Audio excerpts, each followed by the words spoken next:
Author's note. There are places hidden on the internet. Dark, forbidden places. Places that people like me go to for information. People like me that are very much aware that something is really wrong with our world. It is in these deep corners one can find certain things. Snatches of scripts, character outlines, drawings, parts of old YouTube trailers taken down and never to be shown again. All of these things pertain to a kids' show that was created for television, but never shown. All of it was compiled by a woman who died a few years ago, and her name was Melanie Ross. It was this article I found posted by someone who went by the ID Derpy that drew my attention, and I do confess that I find myself believing in it. First, Derpy had posted other articles and information on the show before, and is generally viewed as a trustworthy source. And second, as I myself have worked for Disney for a very short time, I have heard certain rumors about the ride in question, though it was long gone before I worked at the parks that the rumors still persist to this day. But in the end, I cannot verify or deny this story. I'm posting a journal entry here to let the reader decide. Do with it as you wish. My Little Pony: Adventures Through Equestria. From the Journal of Melanie Rose. It was going to be a hot day. The park hasn't opened, yet I can already feel beads of sweat rolling down the back of my neck. I was among the crowds of guests waiting to enter the park, and the Florida sun was already baking me. But really no one else seemed to notice, or if they did, care. I could feel myself growing impatient, and even a little nervous as I waited. A month ago, I had visited the park. See, I tried to sneak in and see it, but I got caught by security. They were nice to me, as they escorted me through those mysterious tunnels under the park that everyone talks about as they took me to the office of Disney Security. They took my name and ID, and told me that they were letting me go with a warning, and that if they ever caught me anywhere on Disney World property ever again, I would be arrested for trespassing. I was being banned for life from Disney. Yet, here I am again, 2 days from now. That secret, Disney and Hasbro has been doing its best to pretend it doesn't exist, will be gone. 2 days from now, what I came all the way here to see will be demolished to make way for a new ride. From what I heard told, it will be some sort of Snow White roller coaster ride. 2 days from now, the My Little Pony ride will be erased from the earth, never to be seen again. Little backstory. In 2009, Hasbro was in full production in a new cartoon series. It was a planned reboot to an old 80s series that didn't do so well when it came out, but they were confident that the new one would make up for the failure of the first. After all, name a little girl who doesn't like ponies. Spearheaded by a man named Simon Kuklachevic, well known in the industry for creating hit cartoon series, Hasbro was so confident in the new series that they teamed up with Disney to help create a ride for it. How it came to be, I can't exactly say. The deal was done behind closed doors that I couldn't even get into. But there are a few things that I have learned. The ride was called My Little Pony: Adventures Through Equestria. Estimated cost was around $80 million, with each company splitting the bill. The ride itself, some sources had said, was about 5 to 7 minutes long, with a combination of animatronics, 2D and 3D animation, in something that was described as a mid-indoor roller coaster. Upon entering the ride, guests were seated into a gold or silver chariot representing the sun and the moon that could hold between 10 to 15 people. The ride itself was like a story. Disney does like its stories, so it would make sense. As guests are magically transported from Disney World to Equestria by a purple unicorn named Twilight Sparkle. Twilight escorts the guests through Equestria, meeting her friends along the way. However, an evil alicorn named Nightmare Moon tries to stop Twilight and the guests, promising eternal darkness. With the help of the guests, Twilight prepares to stop her, along with her friends, to help, while a blue unicorn and something called a Draconicus, named Discord, attempt to create chaos and prevent Twilight from stopping Nightmare Moon.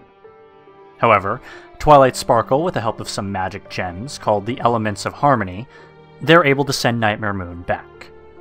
The ride ends with everyone arriving in Canterlot with Celestia, sending the guests back to the Magic Kingdom in Disney World. And that is what the ride supposedly is about.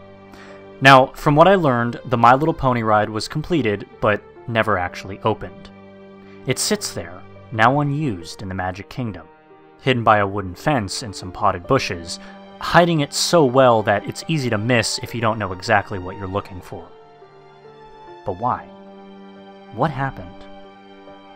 It didn't take me long as I researched the show to make me realize why Disney would rather take a $40 million loss and pretend that it doesn't exist. They're scared of it. Finally. After waiting what felt like hours, the park opens with a flare. I wipe the sweat off my forehead while I navigate my way through the crowds. I feel a little nervous as I pass by Disney employees welcoming me into the park. I have been careful on my return trip, though. I've cut my hair short and dyed it red. I'm also wearing a sun hat and thick red sunglasses. With the thousands of people entering the Magic Kingdom every day, I'm sure I won't be noticed. But still, this whole ordeal is playing havoc with me.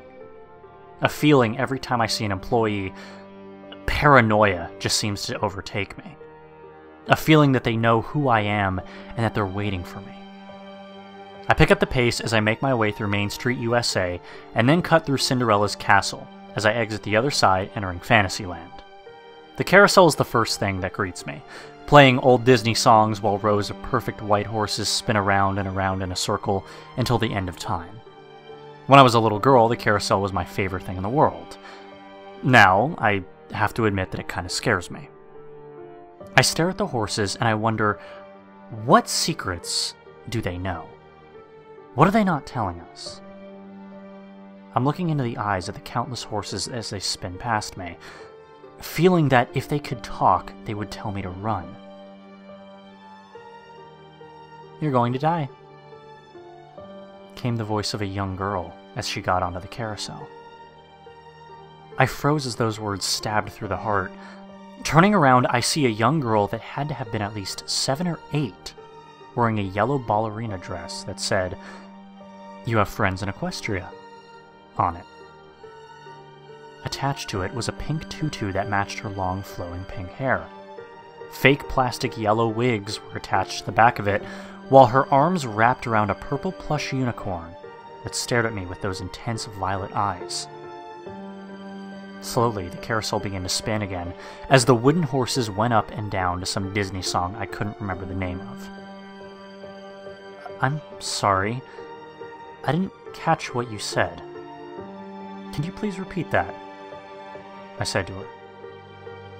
"Who's your favorite pony?" the girl asked me, showing off her perfect white teeth as she smiled. "Mine is Twilight Sparkle." "Favorite pony from what?" The girl stared at me for a moment, as if she was listening to someone, only she could hear before she finally spoke again. They were right. This really is the happiest place on Earth. I watched her as she skipped away from me, easily disappearing into the throngs of people moving all around. I tried to catch sight of her, but she was gone, leaving me standing next to the carousel as it played "When You Wish Upon a Star." I hate to admit it, but that girl shook me up more than I want to admit to myself. Picking up the pace, I worked my way to the edge of where Fantasyland bordered with Liberty Square. It is there where I located the ride on my last visit. As I said before, the ride has been barricaded by wooden fences too high to see through, obscured even further with potted bushes, shrubs, and some other plants. I didn't know what kind, except that they were doing a good job of hiding it. The ride was excellently camouflaged, I have to admit. Now, if you didn't know what you were looking for, you would have easily walked right past it. It took me almost the entire day to find it on my last visit, getting caught when I finally found the gate that would lead me in. I picked up the pace as I got closer. Once you know what you're looking for, it becomes a lot easier to see as I make a beeline towards it. Carefully, I worked my way through the plants. It was easy to find the latch as I gripped the handle and started to open the door. "Ma'am, what are you doing?" came a voice directly behind me. "You're not supposed to be in here." I found myself freezing and my mind racing as I heard the footsteps of Disney security walking right behind me. "Ma'am, I'm going to have to ask you to step out of the bushes," said the security guard to me. I've never claimed to be a fast thinker, but today I have to admit that if they ever hand out awards for being fast on your feet, I would definitely qualify for one, as I reached into my purse to pull out my pack of cigarettes. I jammed one into my mouth, lighting it as I backed out slowly. "Oh, I'm sorry," I said, giving him my friendliest smile as I blew out a steady stream from my mouth. I was just looking for a place to smoke. They told me where, but I couldn't find it. Like a true Disney employee, I saw him relax as he directed me to the nearest area, probably figuring me as just some stupid tourist. I pretended to listen to his instructions, then waved as I went off, breathing a sigh of relief as I turned the corner and out of his vision. Stupid girl Melanie. I should have been paying better attention. I don't want to get caught again. I let some time pass wandering the park until I decide to head back to the spot. Damn it! As I get closer, I see him hovering around the area. He seems bored standing there, but he's alert as I watch him paying attention to the passerby. Quickly before he can spot me, I duck into one of the many shops in the Magic Kingdom. I walk to the back and surround myself with Mickey and Minnie Mouse dolls where I can keep an eye on him. Sooner or later, he will move away. And when he does, I will find out what's behind that fence. Damn. I thought if I waited long enough, he would move to another spot. 3 hours have passed, and still security is guarding the area. It's a different guard than earlier, but still, I don't want to be seen hanging around or he might get suspicious. I buy an overpriced Donald Duck keychain as I continue to walk around the shops, keeping an eye out for any opening I can exploit. My patience is starting to wear thin when I finally see a way to get in.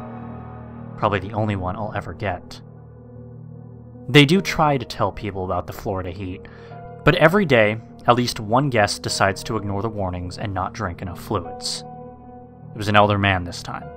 I saw him collapse to the ground nearby as the rest of his family just stood over him in shock, too dumbfounded to do anything but stand there like trees. I guess they never believed that anything like this could happen at Disney.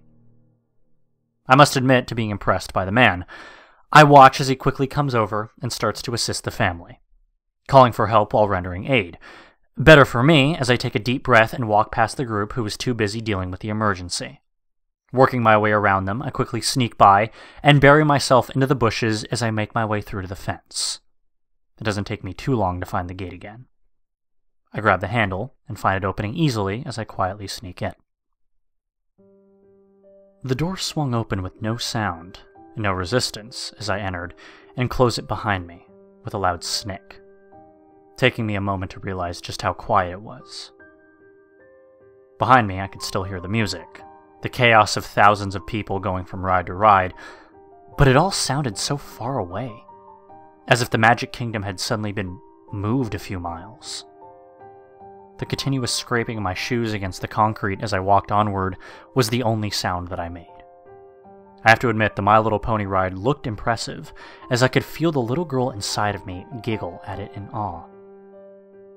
The outside was made to look like, well, a giant tree, with an opening at its base for guests to enter.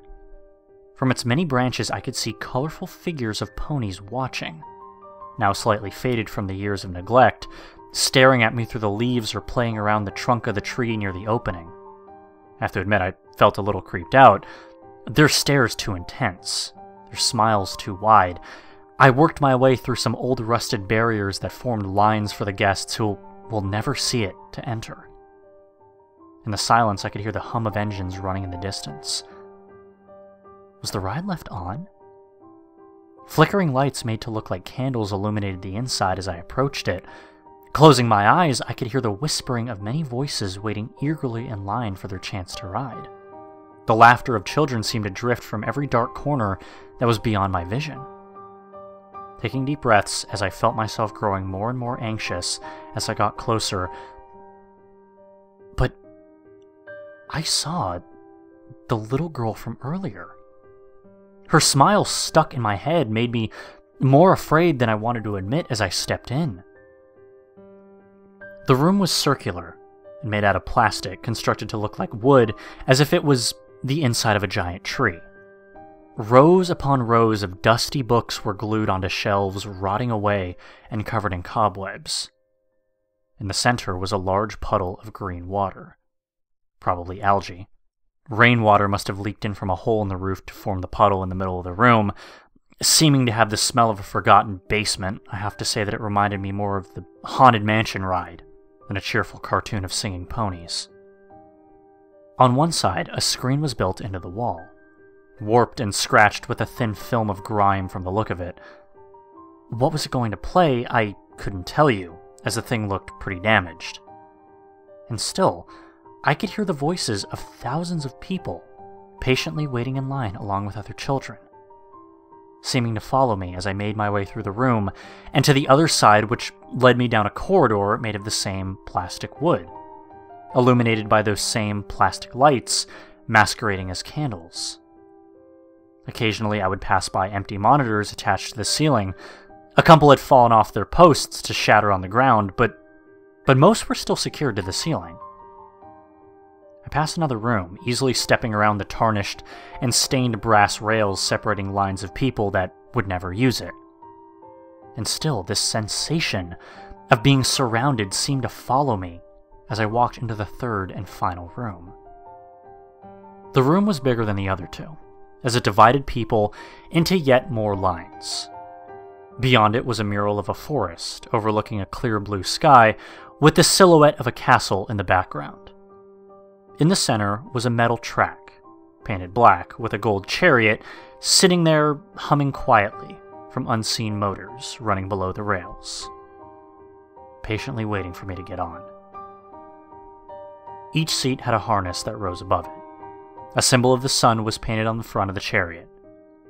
On the side was the numbers 101010. For 2 years it sat here neglected, yet the chariot seemed brand new, and the seat was comfortable. I didn't want to get on it, but going back wasn't exactly an option. I knew I had to see this to its ends. I continued to feel the unseen eyes watching me, knowing I was going to do it regardless as I stepped downward into the chariot and made my way towards the middle. Once I made myself comfortable, the harness came down over me, securing me in with a loud click as the ride began to move and a hidden door in front of me opened. Here in Equestria, our magic can be unpredictable to creatures such as you, said the voice overhead as the chariot rolled onward. So please, keep your hands, feet, and head inside the chariot at all times. And please, no flash photography during your trip. It can scare all those cute, cuddly animals of the forest, and we wouldn't want that now, would we? Said another voice before the chariot began to accelerate. I was surprised by the condition of the ride. Despite having a couple years of neglect, it still ran pretty smooth. Some of the animatronics didn't work properly, and a few of the screens were damaged. One was completely shattered with shards of glass laying all over the ground. A few of the props had fallen over, and everything was caked in a layer of dirt and filth. But the ride ran pretty smooth as the chariot zipped along the rails, following the purple unicorn named Twilight Sparkle, who continued to take me all over Equestria, showing off all of her friends that lived in Ponyville. It was about the middle of the ride, I'm guessing, as Twilight, along with her friends, that everything took a very dark turn. Clouds began to fill the screen above me as it got noticeably darker. Lightning began to flash all around me as an ominous laughter was heard growing louder, and louder. "Oh no!" yelled Twilight Sparkle. "Nightmare Moon is back!"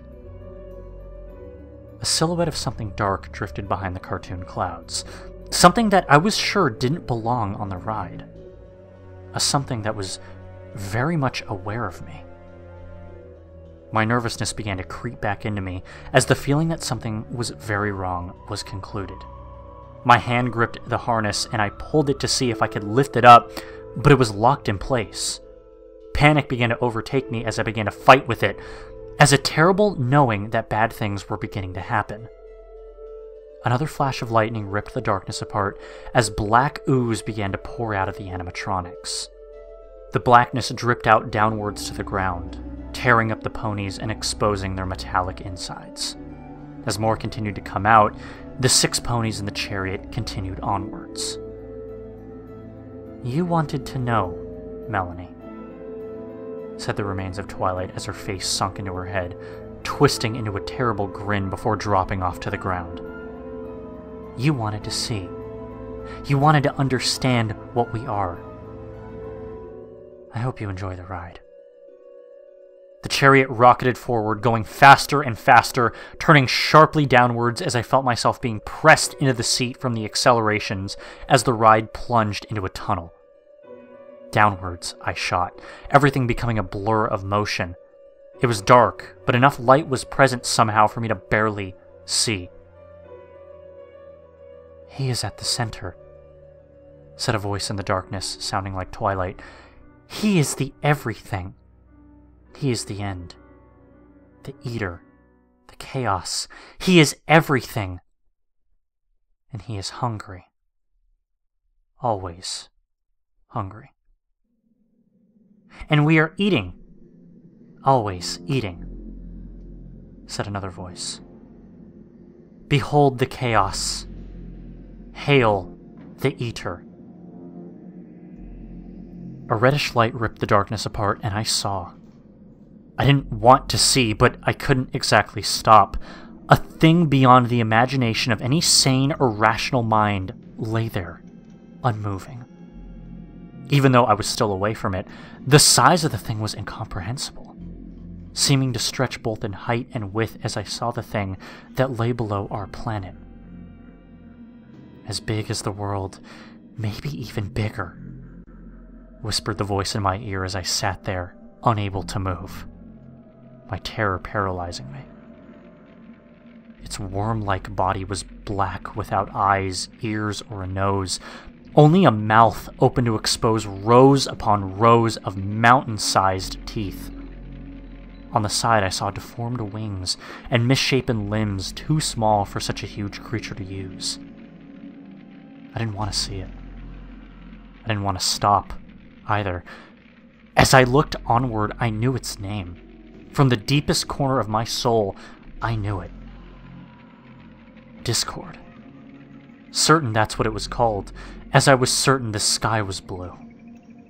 It was immense. It was terrifying. And it was dead. I gagged as I caught the overpowering stench of rot and decay. The creature itself was decomposing.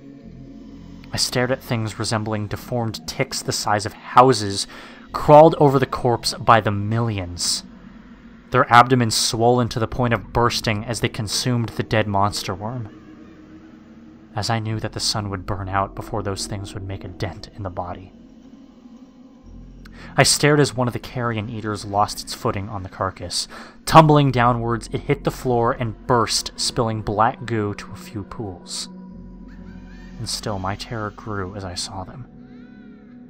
There must have been about 10 of them crawling around in a mess on the ground, crying in pain as they started to evaporate, their bodies twisting and turning from the exposure to the elements, and all I could think of was, oh my god, they look like ponies. And then the true horror hit me. The truth of it all. The knowing of the unknown. Discord wasn't dead. Ding, ding, ding. Give the lady a prize. laughed a voice behind me. He was, but he wasn't dead. Discord was in the between of both places. Living in the dead, but still clinging to life. It was growing, and it was coming back. And it knew I was here. The chariot banked sharply, speeding onwards towards it.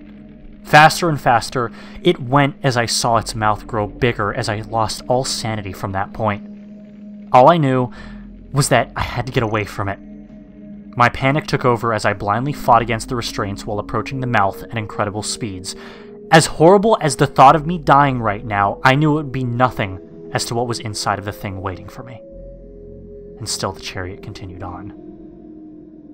You wanted to know. You wanted to see. Just know you will always have friends to be with you forever now, said the voice mocking my fear. Isn't it magical? Its teeth hung overhead as I shot into its mouth, into the darkness. Then everything snapped inside of me, and I did the only thing I could do. I screamed. I screamed and screamed. My existence was nothing but a scream, and still I kept on screaming as the darkness engulfed me. Wow. Thanks to our new friends, we were able to defeat Nightmare Moon and restore Equestria, said the white alicorn as the chariot passed her by. Unfortunately, we have to send you back now to the Magic Kingdom, but feel free to visit whenever you want. There's always time for friends. I sat there in stunned silence, unable to comprehend anything that just happened. Dumbfounded as I blankly watched rows of dancing ponies celebrating the defeat of Nightmare Moon. Farewell, new friends. I hope to see you again real soon, screamed a pink pony standing on top of a ledge, on top of the exit doors as she brought out a cannon that showered me with degraded confetti. I felt the ride roll to a complete stop back at where I'd gotten on. My body started to shake and convulse as everything ripped through me. For the first time in my life, I believed in true evil. For the first time in my life, I believed in the devil. I felt bile rising up inside me, and the harness mercifully unhooked, giving me the freedom to finally get out. I vomited. I cried. I vomited some more. I had to get out. I had to get away from everything and collect myself. How I got away, I couldn't tell you, as everything was a blur. I don't know how I got out of the Magic Kingdom and made it to my car. But once I got there, it was the first time I felt safe as I started to let it all out. It took me a while to get myself under control before I turned the key in the ignition and let the AC cool me off. As I started to put my car into drive, I noticed something sticking out on the side of the passenger's seat. As I laid it on my lap, I felt the fears starting to return as the realization that I was going to die hit me. It was a laminated folder covered in Disney characters with the word Memories printed on it in bright gold letters and a red border. Opening up was a photograph of myself on the My Little Pony ride. I had thought I rode alone, but there was someone on it, sitting behind me. A girl wearing a yellow dress with pink hair. Her eyes blacked out, smiling and waving at the camera. At the bottom, inscribed on the picture, was the phrase, "Abandoned by God."